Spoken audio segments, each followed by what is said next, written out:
Hello viewers, this is GMC Children of Light talk show. God bless you guys for tuning in. So today we're here to discuss a serious topic of knife crime and gun crime in our community. We believe that knife crime is a very serious issue that we are facing today and we would really like to spread awareness from. So my name is Stella and I'm here today with my friends Miracle, Kelly, Kamzi, and Vivian.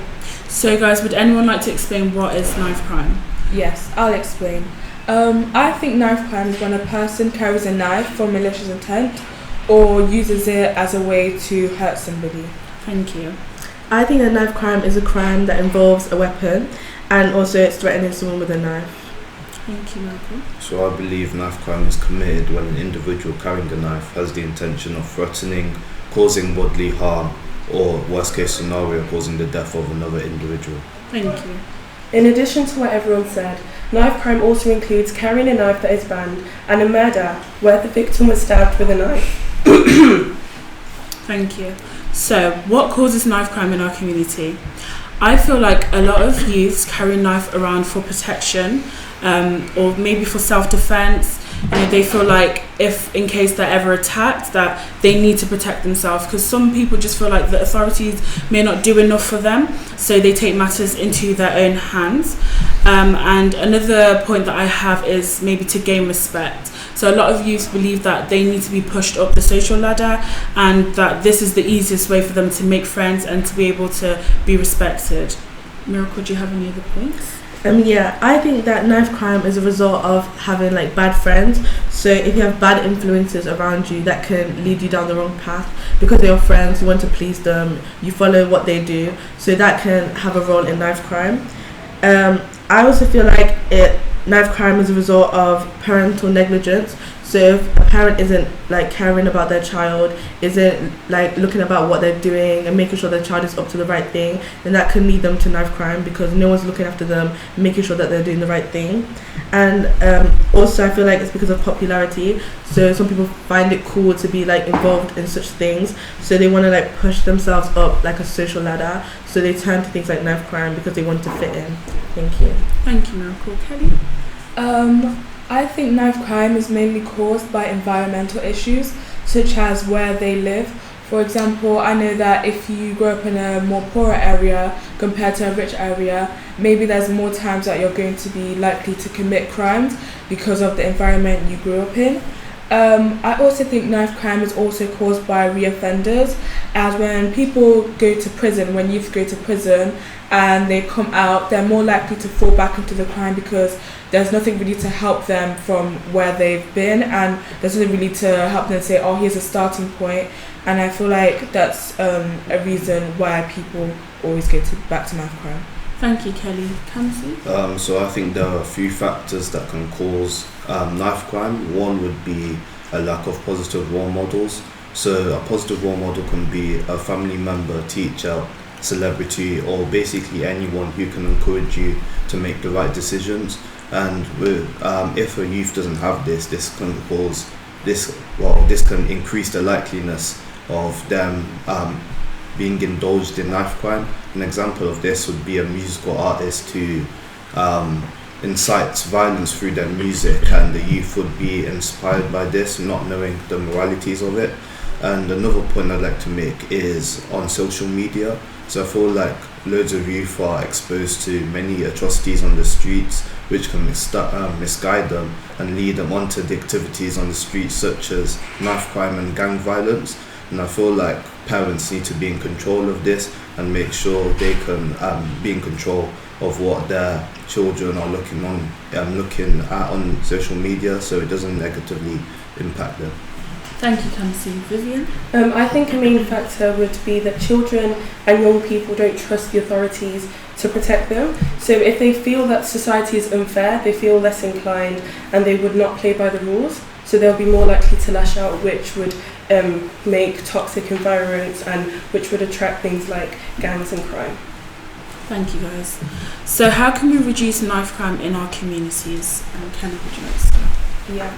I think one way we can reduce knife crime in our communities is by opening more youth groups and counselling for the youth. For example, for counselling, we can have support groups for the youth, because I feel like a lot of youth feel pressured by society and not being able to feel the confidence to talk to people like their friends or their family, because they might feel like they're getting judged. So if we open a safe space for the youth, or a forum for the youth to talk about their issues and what they're passing through, I think that would really help reduce knife crime. And I think opening more youth groups would help reduce knife crime as well, because I feel like a youth group is a really, really good way to let the youth socialise and talk to people their age, and they might have common ground on what they're facing. And I feel like those are the two main ways that could help reduce knife crime. Thank you, Kelly. Miracle? Thank you. So I think that a way we can help reduce knife crime is by setting good role models for children and engaging with children. So this is through influencers, people that are inspirational, that have messages about maybe their experience with knife crime, and they volunteer in certain places that have a lot of children, and so through that they can help the children open their eyes to how knife crime is and how bad it is and how they shouldn't be involved. Statistics actually show that in 2019, 4,000 knife crime offences were by the youth, so that's a lot and shows that it really needs to be talked about.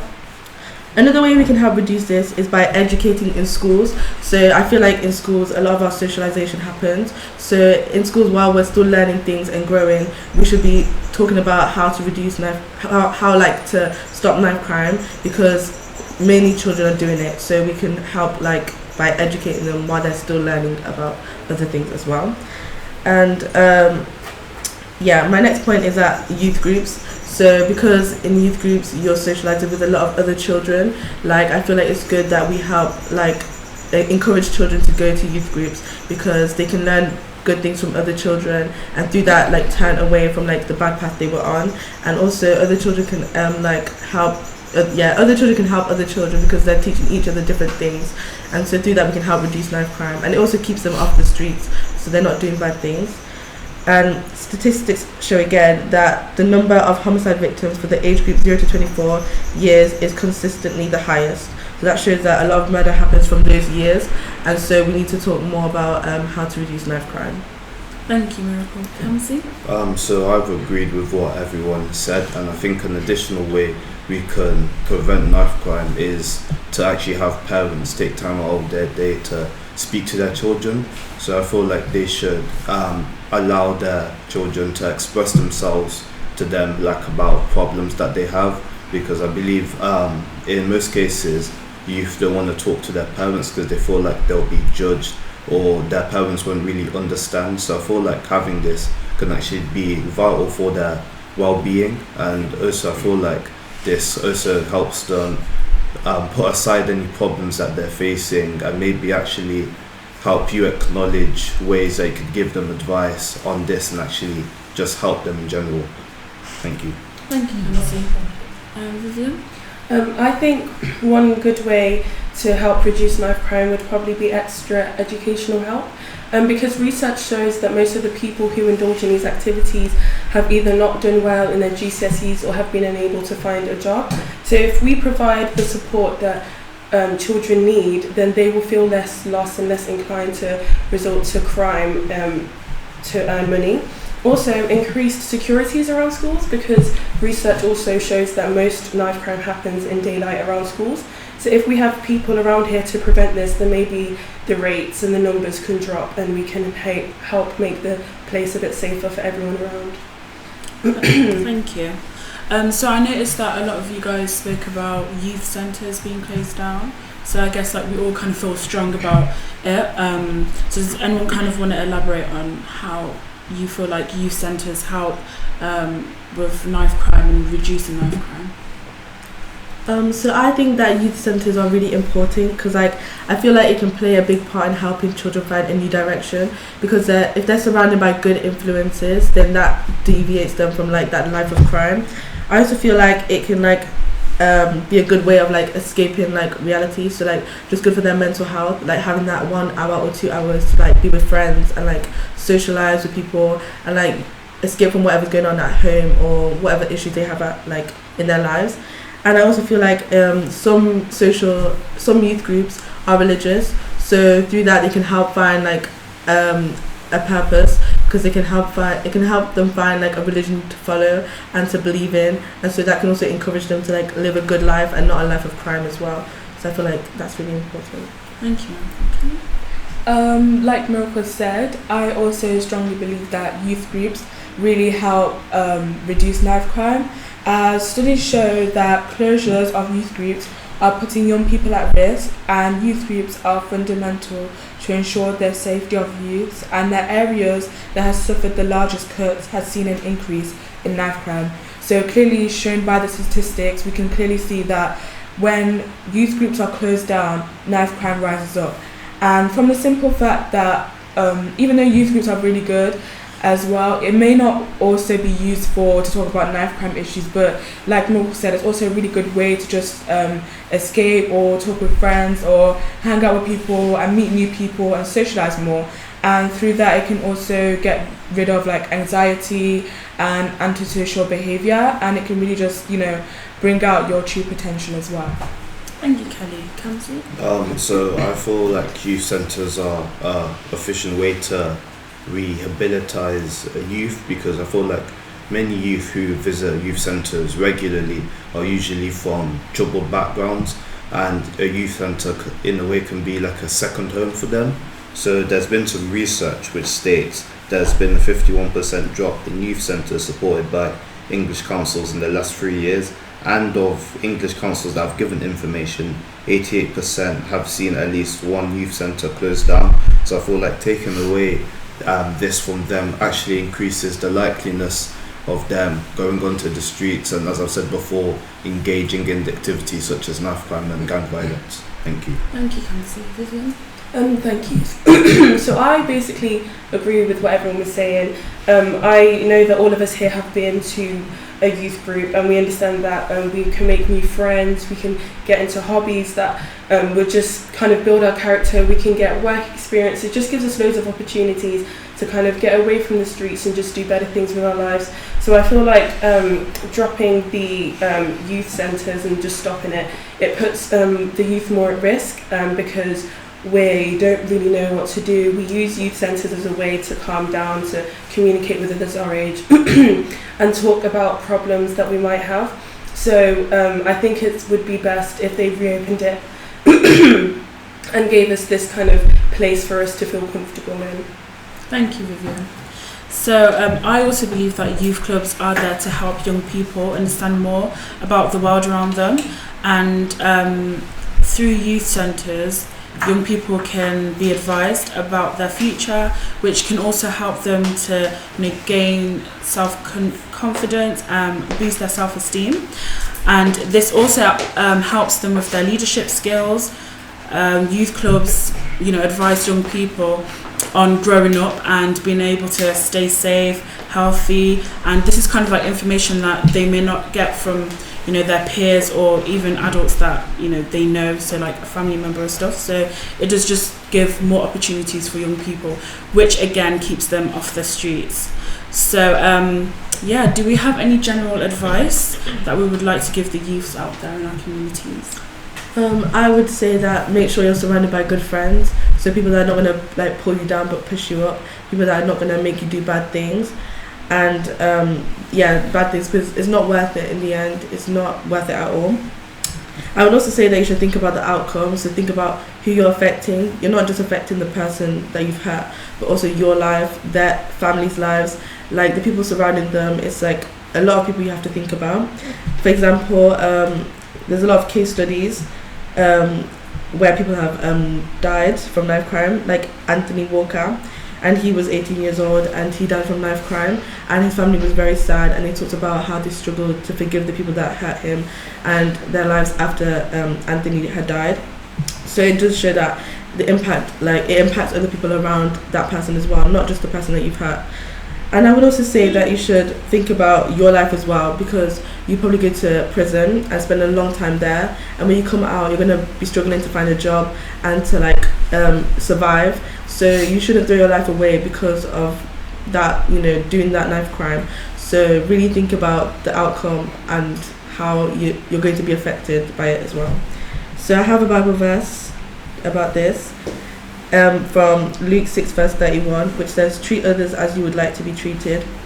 And it basically means that you should, show respect to others, and you should make sure that you're like treating others how you would expect to be treated yourself as well. Like, don't do to others what you wouldn't want done to you. And that's what I would say. Thank you. Thank you, Miracle. Kim? My advice for the youth would be not to take vengeance, as I feel like a lot of the reason why people resort to knife crime is because of vengeance and the hatred they have for some people.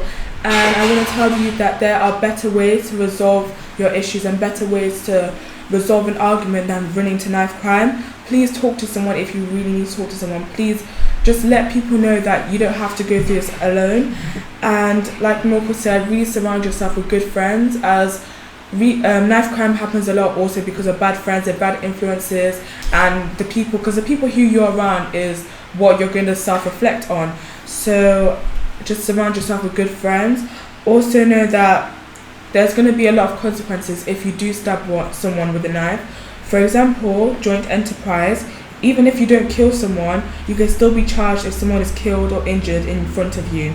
Carrying a knife itself, even if you don't stab anyone, carrying a knife itself, whether it be for protection or for safety or something like that, carrying a knife itself is a crime, and it holds a prison sentence of up to 4 to 5 years. And it will give you a criminal record. And once you get a criminal record, it's really hard to get a job, because that's the first thing people look at for when you go to a job. They'll ask for a DBS check, and through that they'll see if you have any criminal records or anything they need to be aware of. And you having a record of killing someone is not a good record at all. So please think before you do something. And as you know, a boy 14 years old, I think last week, he died due to knife crime. You've probably seen it on the news. And he was chased by 5 people before brutally being stabbed. And the effect of this is that when you stab someone, you need to think about who you're stabbing. It's not only about the people you're stabbing, but it's the family around them. It's the people who love them. It's also you, because you're going to feel a certain way. In the moment, you may feel like, you've done it, this is it now, but later on you're probably going to reflect like, oh, could have there been another solution instead of stabbing someone. And the parents of this boy were very, very, very upset, and you can see through the news, the mother was crying a lot and saying how, how she's supposed to live without her son, and how this is taking a toll on her emotionally. So it's not only about you, but also the people's lives that you're ruining. And that mother is going to miss her son very much, and it's a very sad thing to happen. So please think twice before you do something. Also, a lot of people may think that knife crime is not really a huge thing in the UK, but it really is. And 46,015 police recorded offences involving a knife or a sharp instrument in the 12 months December 2020, and 237 police recorded murders involving a knife or a sharp instrument in the 12 months to December 2020, and 24 children aged 17 or younger were murdered with a knife or a sharp object in 2019. This represents the highest number of children murdered in over a decade. So as you can see, knife crime is very, very serious issues. And my last point would be a Bible verse. It's Romans 12 verse 19, and it says, "Dearly beloved, avenge not yourselves, but rather give place unto wrath. For it is written, vengeance is mine, says the Lord." This basically talks about how not to seek retaliation, how to not seek vengeance, and instead to trust in the Lord and believe that things happen for a reason. Thank you. Thank you, Kelly. Kamsi? So my advice for youth would be to always think about the morality of what you involve yourselves to before carrying out, because I believe fighting for a postcode or always looking behind your back to see who's chasing you isn't really worth risking your life for another person's, because you may gain your other gang members' respect, but if you go to jail for stabbing someone, you end up in a really bad mental state, and if you come out of jail, you usually don't have any other job opportunities that you could have got before you went to jail. And also I feel like you should also think about the impact of your action. You should always think about the impact of what your actions have on not only yourself but on other people as well. So there's a Bible verse which I think corresponds to this in Philippians 4 verse 8, which says, "Finally, brothers, whatever is true, whatever is honourable, whatever is just, if there's any excellence, if there's anything worthy of praise, you should always think about these things. So I feel like in this way, you should just bear in mind the consequences of what your actions have. As I said before, not only yourself, but also on other people as well. Thank you.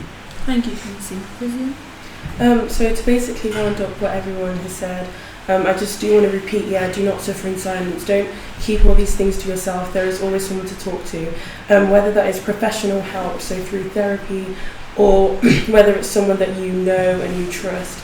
There are loads of documentaries, whether that's BBC or Netflix, and they talk about real life situations where people have been involved in knife crime, and they talk about the consequences of their lives and them being in jail or whatever, and just basically just explain how it's not worth it to lose a life over knife crime.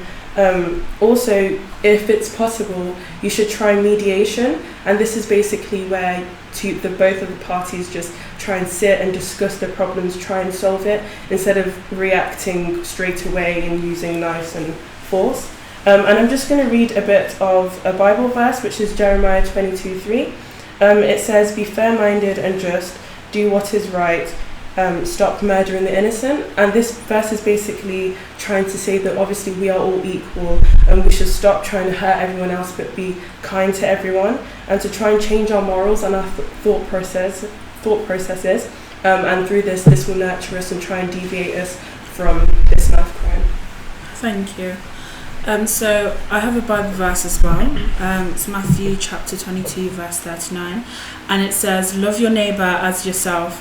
And this links to knife crime because at the end of the day, you're taking away someone's life. Everyone has mentioned this as well, but you're not only taking away their life, you're changing their whole family's life as well. Just like Kelly was talking about the boy that was stabbed in Birmingham, his mum was mentioning how he would always bring her medication to her, he would always make her tea. It's just those little things, and now she's saying who's going to look after her, who's going to give her her medication, because it's the son that always remembers to bring it for her. It's those little things, like you're not just taking away their life, but you're changing their family's life, and this is something that stays there permanently. Think about your actions before you do it, because at the end of the day, you're ruining your own life as well. You're going to be put in prison, and when you come out, you're basically not going to have a future, because anywhere you apply for, any job, anything you try and do, that record is always there. It's like following you around like a shadow. Is always with you. So try your hardest to try and stay away from bad influences. If you feel like the friends that you have or the people that you have around you are pushing you to do something bad, then talk to someone about it, or try and literally stay away from them. Statistic also shows that 7 out of 10 young people who end up in A&E with a knife injury have actually been stabbed with their own knife. So carrying a blade actually puts you at risk. So please try and speak to someone you know or someone you can trust and put your knives down. So this takes us to the end of our talk show. Thank you everyone for listening. If you have anything that you would like to speak to us about as a youth or parent, please contact us. We have loads of ways to contact. So we have WhatsApp. I'm just going to give you guys the 2 phone numbers. We have 074 50 14 8242. So that's 074 50 14 8242. And the other WhatsApp number we have is 079 30 34 0445. So that's 079 30 34 0445. On Instagram we are _.childrenoflight._. Facebook we are Children Light. Email it's gmcchildrenoflight@gmail.com. And finally our YouTube, Children of Light. So please guys, don't forget to follow us on all our social media, and thank you all for watching. Bye. Bye.